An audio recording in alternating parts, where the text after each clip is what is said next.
ஐயா ஒரு புக்ல படிச்சிருக்கோம். அது எந்த புக்குன்னு சரியா தெரியல. ஒரு வெளிநாட்டு பெண் பக்தர் சாமிகிட்ட வராங்க. சாமி அவங்கள பத்தி விசாரிக்கும்போது, அ உங்க ஹஸ்பண்ட பத்தி சொல்லுங்கன்னும்போது, ஹஸ்பண்ட் இறந்துட்டாருன்னு சொல்றாங்க. எப்படி இறந்தாருன்னு கேட்குறாங்க. அப்போ அவங்க சொல்றாங்க, "அவரு எல்லாமே அடைஞ்சுட்டாரு. தேவைகள் எல்லாமே பூர்த்தி அடைஞ்சிருச்சு. அதுக்கு மேல வாழ்க்கையில ஒரு சுவாரஸ்யம் இல்ல. எனக்கு தேவைகள்னு ஒண்ணும் இல்லவே இல்ல. அதுல சலிப்படைஞ்சு அவரு சூசைட் பண்ணிக்கினாருன்னு" சொல்றாங்க. இப்படிலாம் வாழ்க்கையில எதுவுமே தேவைகள் இல்லாம இருந்தாலும் இந்த மாரி சூசைட் பண்ணிக்கிற நெலம வருமா? அவங்களுக்கு சாமி என்ன சொன்னாருன்றது உங்களுக்கு ஏதாவது தெரியுமா? சுவாமி ஜெனரலா இந்த சூசைடுங்கிற வார்த்தையை பயன்படுத்துறதே கிடையாது. மனித ஜீவிதத்தை பத்தி, மரணம் இதெல்லாம் பத்தி மரணத்தை பத்தி பேசியிருக்கார்.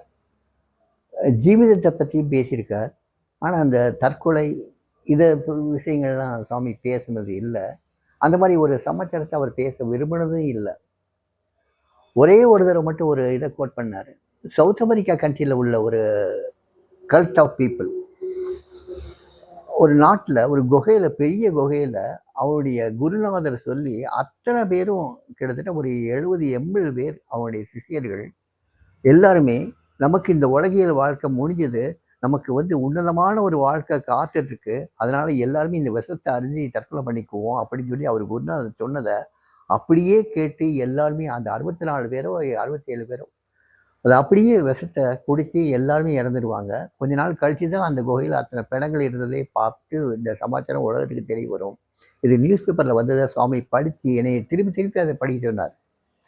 படிக்க சொல்லிட்டு சாமி சொன்ன ஒரே வார்த்தை, தன் குருநாதர் சொன்னாருங்கிறதுக்காக அந்த மக்கள் எல்லாருமே, ஆண் பெண் குழந்தைகள் எல்லாருமே தற்கொலை பண்ணுறதுக்கு எப்பேற்பட்ட ஒரு ஃபெய்த் வேணும்.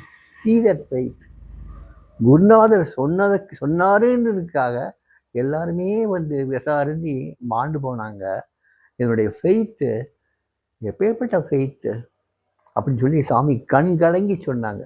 இது ஒன்று தான் சாமி தற்கொலையை பற்றி பேசுகிற சம்பவம்னு நான் நினைக்கிறேன். என்கிட்ட பேசுகிறது இந்த ஒரு விஷயத்தை பற்றி மட்டும்தான். அன்னைக்கு முழுவதும் அந்த பத்திரிக்கை வந்த செய்தியை தான் திருப்பி திருப்பி படிக்க சொன்னார். ஆனால் ஜென்ரலாக நான் தற்கொலைக்கு முயன்ற போதும் கூட முடியலை.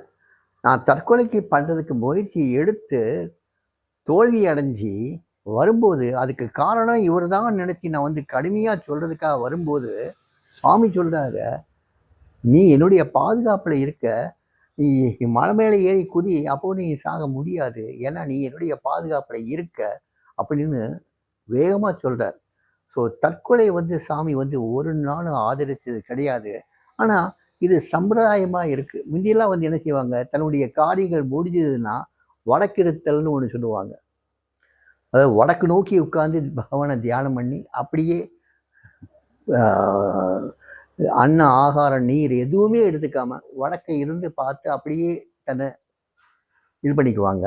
அதே மாதிரி ஆண்டவன் கொடுத்த வாழ்க்கையினுடைய கணக்கு அவங்களுக்கு தெரியும். எத்தனை நாள் வாழணும் அப்படிங்கிற கணக்கு அவங்களுக்கு தெரியணும். அத்தனை என்னென்ன பணிகள் செய்யணுங்கிற கணக்கு அவங்களுக்கு தெரிஞ்சு வச்சுருந்தாங்க. அந்த கணக்கு தெரிஞ்சு வச்சுருந்த உடனே அது முடிஞ்சதுக்கப்புறம் அவங்க தன்னுடைய உடலை தியாகம் பண்ணாங்க. எல்லா ஞானிகளும் அந்த மாதிரி தியாகம் பண்ணவங்க தான். ஆனால் அதுக்கு பேர் தற்கொலை கிடையாது. தன்னுடைய சரீரத்தை விட்டு போனாங்க. சரீரத்தை விட்டாங்க. சுவாமி தன்னுடைய காரியம் முடிஞ்சதுன்னு சொன்ன உடனே அது மாதிரி அவருடைய முடிவுக்கு வந்த உடனே சாமி சொன்ன வார்த்தை, the beggar would like to have a long sleep. நீண்ட தூக்கம் தூங்க விரும்புகிறான்னாரு. பிச்சைக்காரன் மரணிக்கணும்னு நினைக்கிறான் அப்படின்னு சொல்லலை. Want to have a long sleep. நீண்ட தூக்கம் தூங்க விரும்புகிறான்னு தான் சொன்னார். அதே எல்லாருமே பயந்து போனோம். எல்லாருக்குமே பார்த்தீங்கன்னா ராமகிருஷ்ண பரமஹம்சருக்கு பாருங்கள், அந்த காலகட்டம் முடிஞ்சதுன்னா அவங்களுக்கு நோய் வந்துடுது. அந்த நோய்க்கு அவங்க எவ்வளோ அலட்சியமாக ரொம்ப சாதாரணமாக அதை எடுத்துக்கிட்டாங்கல்ல. நம்மளால் ஒரு தலைவலி கூட ஒரு மாத்திரையை தேடி ஓட வேண்டிய கட்டாயத்தில் நம்முடைய மனப்பாங்கு இருக்குது. நம்மளுடைய பக்குவம் அந்த அளவுக்கு தான் இருக்குது. ஆனால் அவ்வளோ கொடிய நோய்கள் கூட அவங்க பகவானை நோக்கியே பயணித்தாங்கல்ல. பகவானை பற்றியே எப்பயுமே பேசிகிட்டே இருந்தாங்கல்ல. ஆணவனோடையே வாழ்ந்துக்கிட்டு இருந்தாங்கல்ல. அவங்களுக்கு வாழவும் தெரியும், சாகவும் தெரியும். ஞானிகளுக்கு மட்டும் இது லட்சணம். அவங்களுடைய மரணித்தல் பூராமையும் உங்களுடைய பாஷையில் தற்கொலைன்னு நினச்சிங்கன்னா சொல்லிக்கோங்க. ஆனால் அது தேகத்தை விட்டு பிரிஞ்சு போகிறது. சாதாரண மனுஷங்களை தற்கொலை பண்ணுறது வந்து சாமி அதை பற்றி பேசுனதே கிடையாது. ஏன்னா அந்த மாதிரி ஒரு ஆட்களை பற்றி பேசி நேரத்தை வீணடிக்க வேண்டாமே, அப்படி நினச்சிருக்கலாம்ல சுவாமி. அதனால் அவருடைய கேட்டகரியில் இதை பற்றி பேசுனது கிடையாது. பேசுனது ஒரே ஒன்று தான், அந்த குருநாதர் சொல் கேட்டு அந்த சிசிர்களெல்லாம் விசாரிஞ்சு மாண்டது ஒன்று தான் சாமி பேசுனது அவருடைய வாழ்க்கையில். அப்படின்னு நான் நினைக்கிறேன். என்கிட்ட பேசுனது ஒன்று தான், வேறு எதுவும் கிடையாது.